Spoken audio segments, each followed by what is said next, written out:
Good afternoon, everybody. It has been a busy day for me. I had my doctor's appointment at 10:45, 10:30 thereabouts. Well, I got there at 10:30, but the appointment was at 10:45. I'm always there 15 minutes early because that's what they ask you to do. Um, got to sit down and talk to my doctor about my various health issues. Everything from the stiffness in my fingers and toes to my left ankle and right wrist crack and pop when I move it certain ways, to my respiratory issues, to the results of my colonoscopy, to referrals for a foot doctor and a referral for the sleep test. The only thing she could not give me referrals for was an eye doctor and a dentist. It's out of their, basically you have to do it yourself. Even though at the Mercy Center that I go to, the Mercy Clinic here in town, or hospital, however you want to call it, they do have an eye doctor on premise. But she cannot give me a referral from that because it's a different department than hers, which I didn't quite understand. So I'm like, okay, well, according to Jerry, Walmart will take my insurance, or our insurance, I should say. So I might just tomorrow after the test that I have to go do, one is an x-ray for my lungs to see how they are, and the other one is a blood draw to, my annual physical, and got to get that blood draw to see what's going on blood-wise. My triglycerides, my cholesterol, my A1Cs, my everything that they have to check when you turn 50. It's like, come over here, my friend, you're going to become a pincushion. No. Yeah. They try to do that to me at my age, and I'm just gonna either have a heart attack or just flip the frick out. I hated it when I was a kid, but for some reason, the way they do the different blood tests, they just 4 different vials for each each particular category, and I get to the point where sometimes I'm just bored. I'm like, oh yeah, you got it right off the bat. You didn't have to wiggle that needle around in my arm and make me flinch. That's how I am nowadays. As a kid, I was like, ah! But, that was 40, 35, 40 some odd years ago. Because when we had to go over to Germany, it was like 2 shots in one arm, 3 shots in a different arm. As soon as I saw that needle come out, I don't know what it was, even at that young age, as soon as I saw that needle out, it was like, let's go. And my dad was like, hold him down. But I grew out of that, thank goodness, because I don't even know how they're going to give me, how they'd do that if I was ready to fight.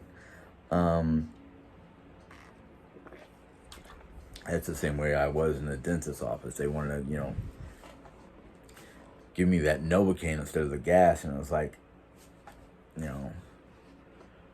round one, dad won, but no, I'm finally getting all those ducks in a row. I wanted to talk about something, and I'm going to try to make this brief because I want to get into something that I feel is more important. One of my weekend vlogs besides Sunday, I had basically made a decision. Actually, it was Sunday.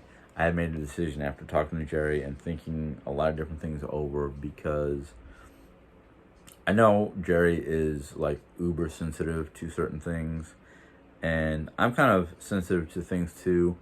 But I made the conscious decision, to hope and pray that if I opened up, removed everybody from the block list and opened up my channel to hopefully more positive energy and whatnot. But I have a couple people who want to be uber negative no matter what I say, and I'm just like, okay, this is how we're going to do it, and I'm going to explain to you how we're going to do this now.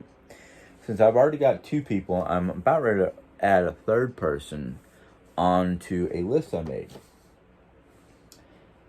And I'm just going to simply tell you what the title is, and I know I'm probably going to get some backlashes, but I don't care. It's called the shit list. I'm going to put your name on this list when you start being negative. You're right out of the gate.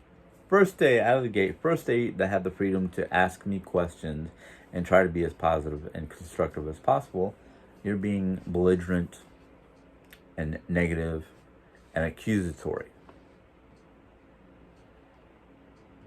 No. If I decide that your accusations or your negativity or whatever you basically decide to put on my chat area, I'm going to put your name on this list.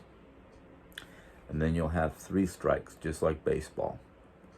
And in my game, there is no runs. There is no passes. There is the chance to explain yourself. There's a chance to redact your comment and try to make it as positive or constructive as possible. But once you hit that 3rd strike, you're blocked. Simple as that. I'm giving everybody 3 chances. 3 chances to be positive. 3 chances to learn stuff instead of just being accusatory. That's it. And no, it does not get reset every day. It may get reset every week, depending how many strikes you get at the end of the week. And if you get all 3 strikes before the week is over with, you're out. Simple as that. Okay. And if you come to me and say, yeah, I've been watching your channel since day 1, but I'm not a member, I'm not a subscriber, that don't mean jack to me. Because you could be telling the truth. You could be telling me, a load of garbage. I don't know. Because I don't know you. But to have people like Kathy Robertson accuse me multiple times already on different comments that I'm a liar. How the hell do you know if what I'm saying is true or not? You don't live in this house. You don't have the paperwork I have. You don't have the stuff that I have. The comments, or not comments, the visits with Jerry's doctors, my own doctors. You don't know my health history. You don't really know my life history. I've told you stories, but that's just minor glimpses into my life. The Bible speaks against that. Old and New Testament. Yet you want to sit here and accuse somebody of lying, whether you know they're lying or not. First thing, you want to accuse me of lying, I don't care. I've been accused of worse. Okay? But unless you can come up with a piece of evidence, a proof, not just not just oh, this is what you said in this video, but you said something totally different in a different video. So everyday life changes. There's a lot of changes in life on a daily basis. The world is moving so fast and everything is changing so fast that not everybody can keep up with it. I'm one of those people. I have psychological issues. I have memory issues. I don't write everything. I don't have a transcriptionist to record and then type out and write out everything I say every day. Because if that was the case, this whole house would be filled with notebooks after notebooks after notebooks of things I've said my entire life. But you know what? Just like the aging of a human being, things change. Sometimes they change so rapidly it's overnight. Now, I can tell you right now, yeah, there's a lot of things about Jerry's health that has changed for the good and bad, practically overnight. Her tongue, for instance, the mucositis that she has, depending on what she eats and drinks the day before, it depends on how that mucositis affects her the next day. It's that simple. Even with the miracle mouthwash the doctor prescribed, Yeah, it changes every day. And you know what's even worse about it? From my knowledge, not from a doctor's point of view, from my study of biology, the tongue is the worst place to have an ailment. You know why? Because the tongue is filled with not only your mucus, but it's the one place that has the most amount of bacteria that comes in and out of your system. Airborne bacteria can affect your tongue if you have a serious problem like she does with the mucositis and chemo. So that changes from day to day. Now, her eyesight, well, after reviewing her records, she is not considered illegally blind, but the doctors do not want her to drive because looking forward, she has floaters and spots and blind spots. But looking from either side of her eyes, she can see clearly enough to know what's going on around her or in front of her, but not clear enough to see traffic signs or anything like that. So the doctors basically don't really want her driving. Now, besides that, it's her spirits that keep her going.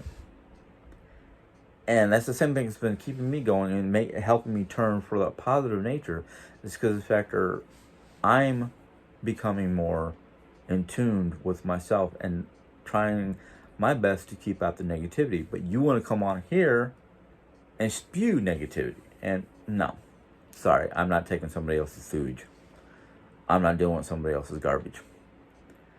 Obviously, if you're coming on here with issues or whatnot and wanting to spew your garbage, you're the ones that have a problem and need to seek professional help.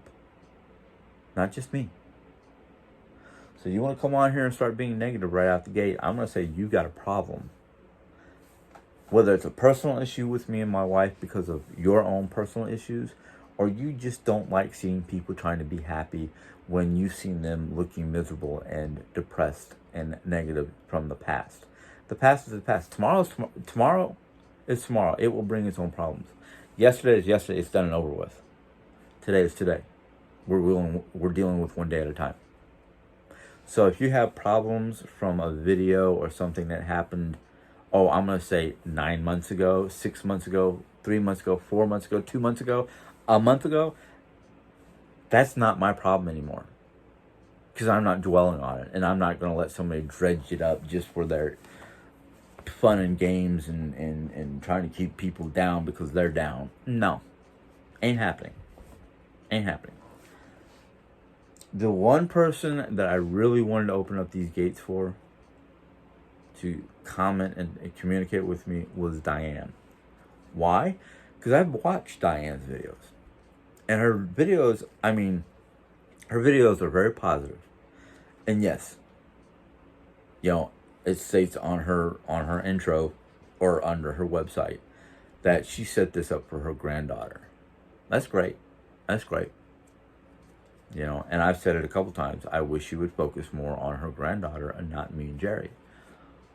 But I will say this much. Her questions are valid. Everybody's questions are valid.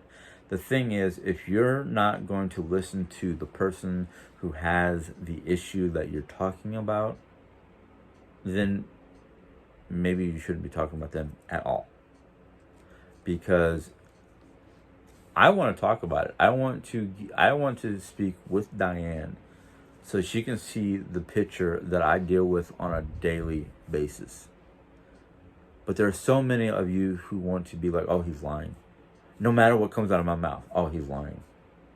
Really? How could I be lying about my wife when I've got the paperwork? Oh. That's right, it's in the bedroom. We moved into the bedroom because the visiting nurses wanted to take a look at it. I never brought it in here. But I've got the paperwork from her doctor's office. And the only reason why we don't put it on display constantly is legal issues. So if we decide to show it to you, we're going to block the medical person's name. We're going to block our doctor's name.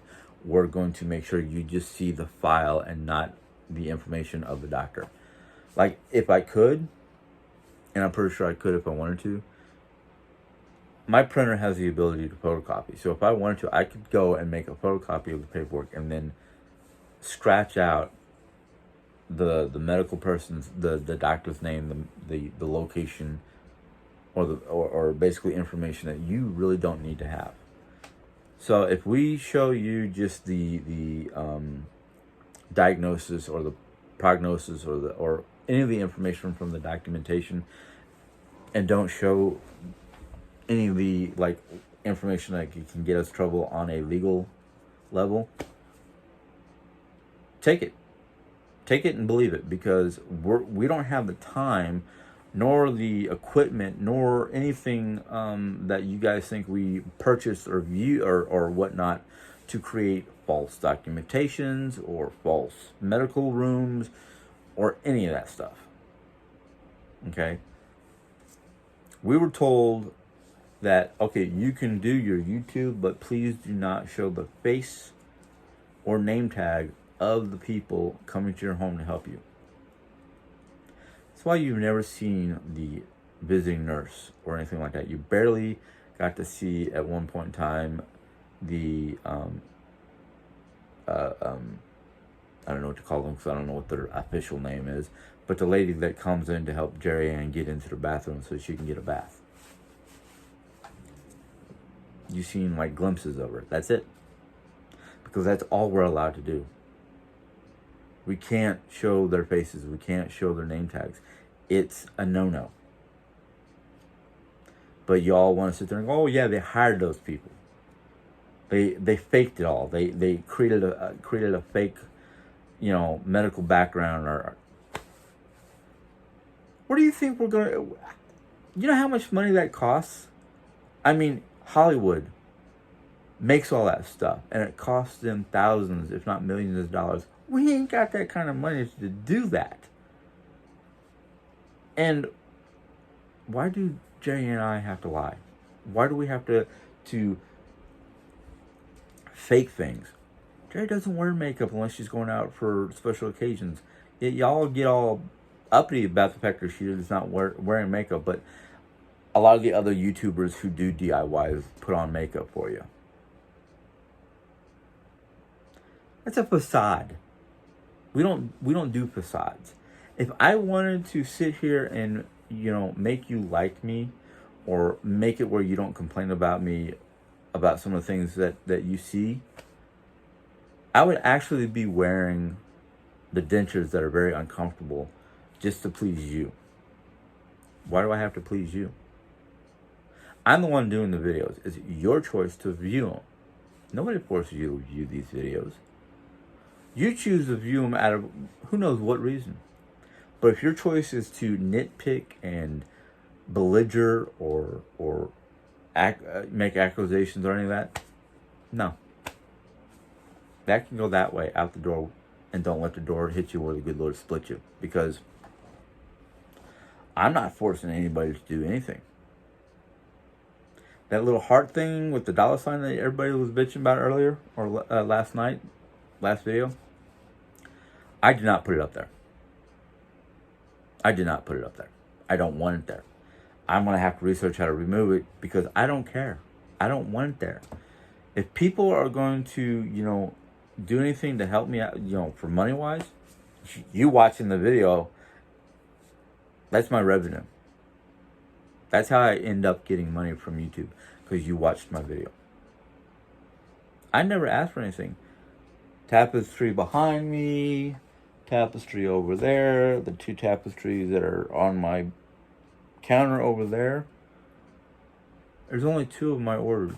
2 out of the 4 that I have, or 2 out of the 5 that I have. I only ordered 2 for myself. The others, I didn't ask for them. Somebody just said, "Oh, I know what he likes. I know he's interested in the Norse people. Let's send him something that's Nordic." I didn't ask for anything. The cancer book, I know who sent it to me. I know the exact person who sent it to me. I didn't ask for it. They sent it to me thinking it would help me deal with what's going on in my house with Jerry. I appreciate it. I didn't ask for it. In fact, I'm going to say about 25% of the books that I own, Only 25% of the books that I own were given to me as a gift freely. I didn't ask for them. I didn't ask for them. They were freely given to me. You know? Yeah, I might have made some offhanded suggestions that if you wanted to give me anything, I have, an account that you can go to and look at the things that I'm interested. But that's it. I don't sit there and go, oh, I want something. No. Same with Jerry. All the friend gifts that she gets, all the friend mail she gets, we don't ask for it. It's given freely. If you want to call it just an offhanded suggestion or an offhanded comment about our Amazon account, that's just one of two. If you call that soft begging, well, I apologize.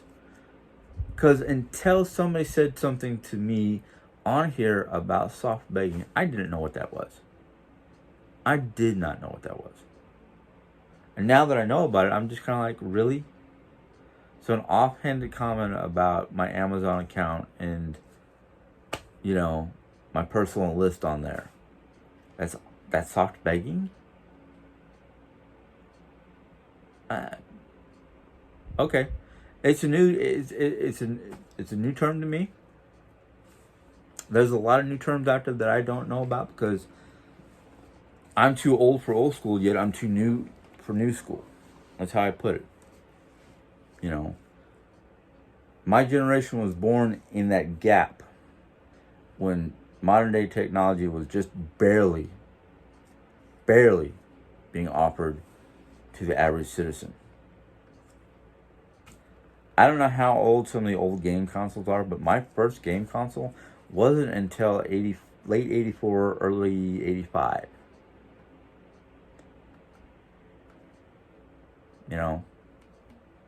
I remember Atari when it first came out. I remember Sega when it first came out. I remember a computer we used to call the Trash 80 from Radio Shack. That was our first official computer. Yeah, that was our first official PC. I've seen them grow and change and develop. I've seen phones go from a car phone to a handheld flip phone to the smartphone that I currently use for my videotaping. Yeah. I remember American TV before we went to Germany. You didn't see any commercials about underwear or feminine hygiene products. Those were considered no-nos. Culture shock of when I got to Germany was the fact that they had no problem showing anything and everything on a soap opera. I remember before we went to Germany, the most violent show that I remember watching was Battlestar Galactica, the original Battlestar Galactica with Graham Greene, Chips, Airwolf. Then it became A-Team. And then look at it today. All kinds of violence. And you wonder why America is violent?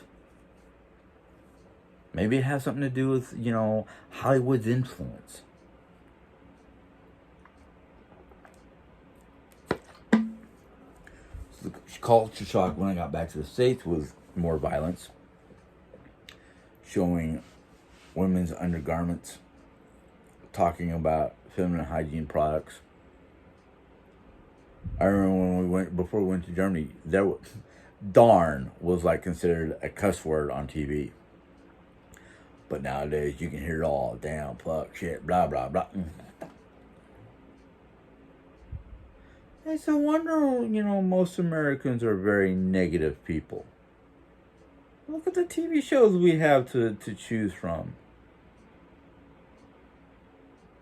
Matter of fact, what happened to the good old days when you can wake up on a Saturday morning, turn on the TV to NBC or CBS, one of those two, and watch Bugs Bunny and the Roadrunner?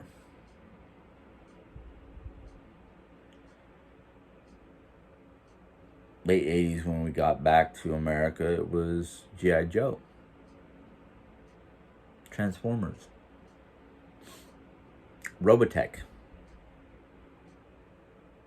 the beginning of Americanized Japanese anime.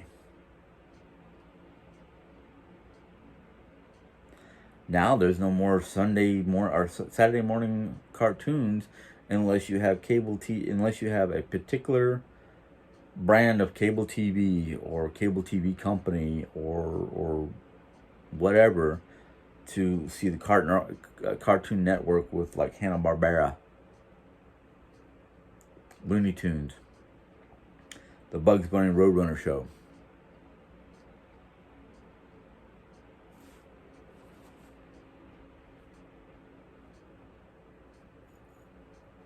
What happened to the good old days when there was wholesome TV and there wasn't so much violence?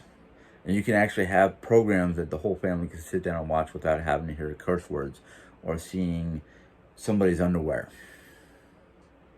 let alone their butt or their boobs.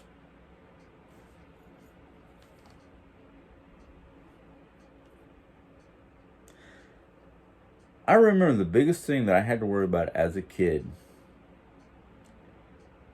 was the open plugs behind cabinets that you might have had to reach behind to plug in a lamp or the TV itself. But you couldn't move the cabinet out because the cabinet was too heavy for you to do it by yourself.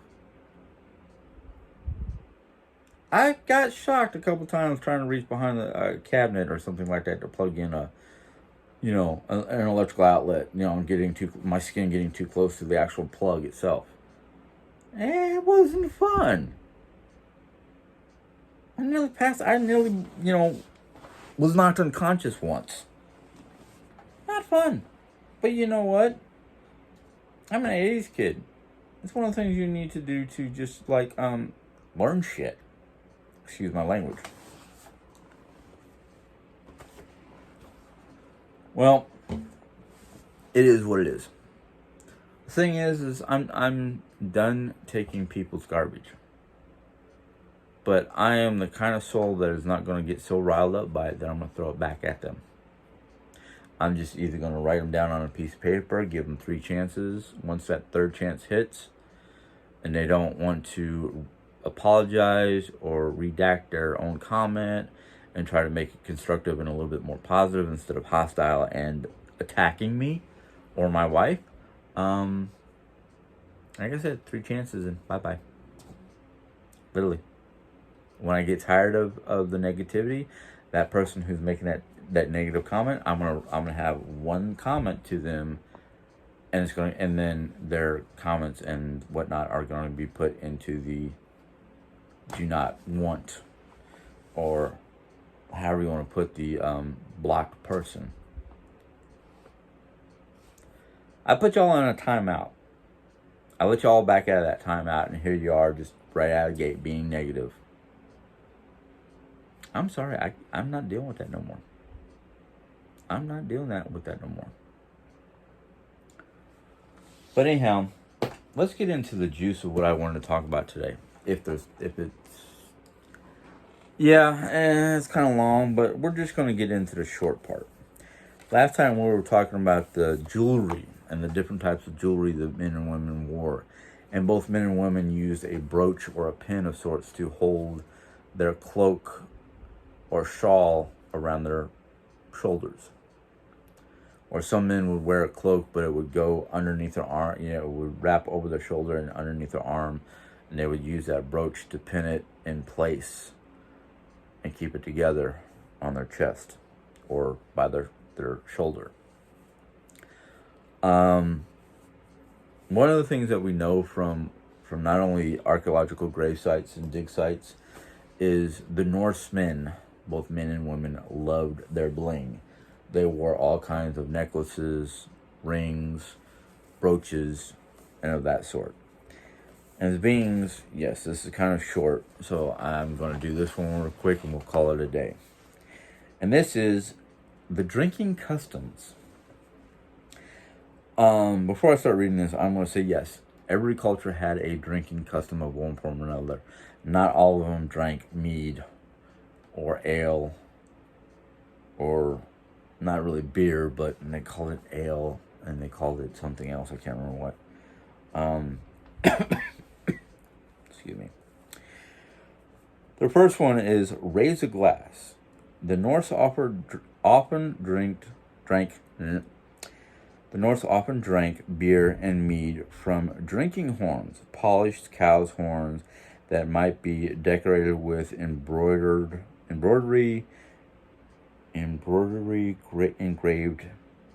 metal bands.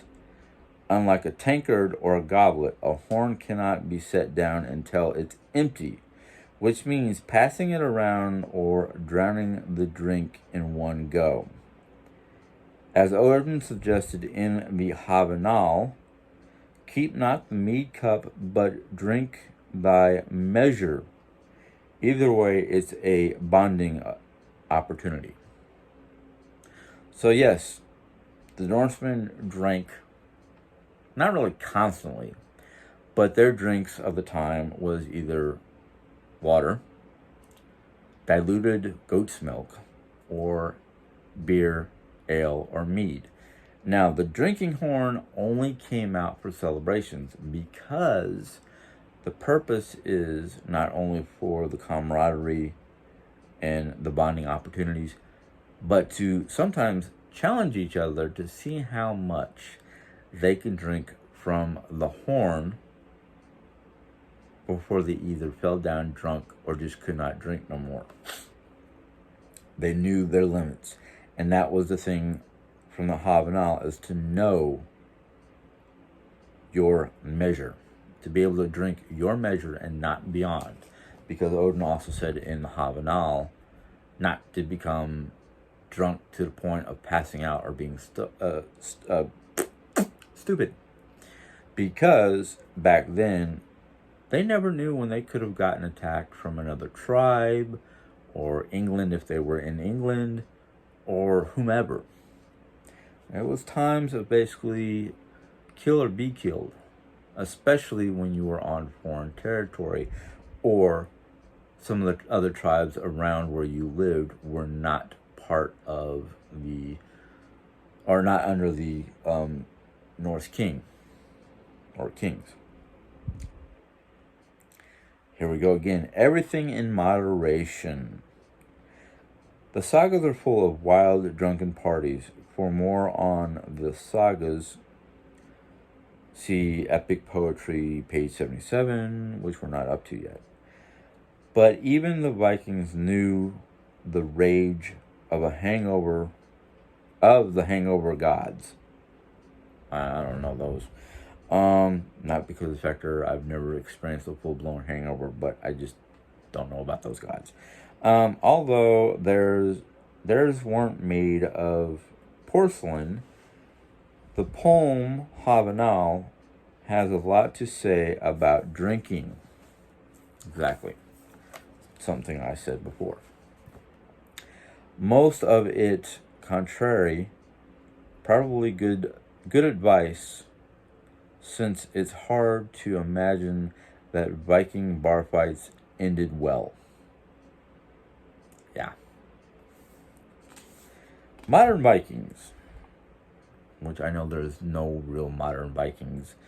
It should be Norsemen, as I always argue about. Some may consider drinking from horns a sport, but it's also an art. The shape of the horn has foiled many an unwary drinker as the first drops turn into a sudden gush. If you put in your time to master the glass boot at Oktoberfest, yeah, that's a real thing, you may be ready to level up with the horn. You can buy them online these days, but if you shell out for the matching stand to put your horn down, between sips, you might, yeah, we might judge you. Um, yeah, the horn is not just a simple straight up thing, because you know just by looking at cows that the horns tend to curve in a certain direction. Some of them curve and twist. So each horn is not the same. But yeah, by Nordic custom, there's no stand for a drinking horn. You drink what's in it, and then you can put it down. I have seen some of the Renaissance goers who are LARPers. They might not carry a stand with them, but they have like a holster or a ring on their belt that they can put their horn in. Unfortunately, I'm going to assume just because the fact that it's on their hip, it's going to sway a lot. So I don't think it can hold much liquid in it. I think it's more just for show. But, you know, it is what it is. Anyhow, the next area we're going to get into in this little book is Nordic weddings. My favorite area. But anyhow, I've been doing this too long. Yeah, it's almost 4, and I started around 2. So, yeah, distractions of one form or another. But anyhow, I hope you guys enjoyed this little video. I'm sorry about the beginning part for those of you who are, you know, true positive friends. I knew when I said that I opened up the gates and there was nobody in purgatory anymore, that I was going to have some people who just, no matter what, just have a negative attitude or a negative outlook, or just consider anybody that they don't like to be a liar, or, you know, things of that nature. Which, yeah, I'm not going to go any further than that. But, the Nordic people had a lot of different customs and different ways and different things that in our modern day world either would not work or just would be misunderstood. A lot of the customs, a lot of their habits, a lot of their life was not 100% on warfare or raiding or anything like that. They started out pretty much as simple farmers. It was the need of the times to become the Viking aspect of the Norse people. And if you look up the word Viking, it is not a person. It basically translates loosely into the word pirate. Most of us nowadays would think of pirates as big ships, a lot of guns, you know, sinking other ships, or, you know, looting, pillaging, jumping on boats and taking their treasures, or sinking them just for the fact that they're from a different country, or they fired first, or whatever. Vikings, on the other hand, do a form of pirateering, which basically is on land more than on water. So that's where the confusion of when people go, Vikings weren't pirates. They didn't sail around on the ocean with big boats and guns shooting at each other. They were on land, stealing, murdering, pillaging, doing their thing. No. The Norsemen, before they became Vikings, were basically simple farmers who did travel to different lands looking for more resources. They weren't looking to cause a ruckus. They weren't looking to conquer anything. It wasn't until the first attempt of the Norsemen to settle on northern England, and the English, not being happy about it, decided to attack them first. And that's when the Norsemen went, nope, we're now going to conquer everything you have. And that's when the historians started calling them Vikings. But anyhow, I hope you enjoy. I hope you guys have a good night. I will see you tomorrow. Probably in the afternoon again, because tomorrow morning I have to go in for blood work and x-rays for my chest. And I'll tell you as soon as I find out what's going on, how it went. Otherwise, I might just tell you, yeah, I was there, I did my thing, and I'm waiting for the results. So until then, you guys have a good night. And oh, I'm going too fast. You guys, well, if you liked it, you can give it a thumbs up. If you have a legitimate, positive answer or question, go ahead and put it in there. If you're going to be rude and belligerent, your name is going on my list, or if your name's already on my list, it's getting a check mark. Because I'm not dealing with your if you don't want to listen to me, you want to just start spewing out allegations and whatnot, bye. I'm not dealing with it. I'll give you your 3 chances, and that's it. But if you're not a member and you want to be a member, you literally, honestly want to be a member that's going to be more helpful than not, go ahead and hit the subscribe button. Once you do that, there's a little bell pop up. Click on that bell, and YouTube will let you know when I put in my next video. Until then, have a good day. Bye.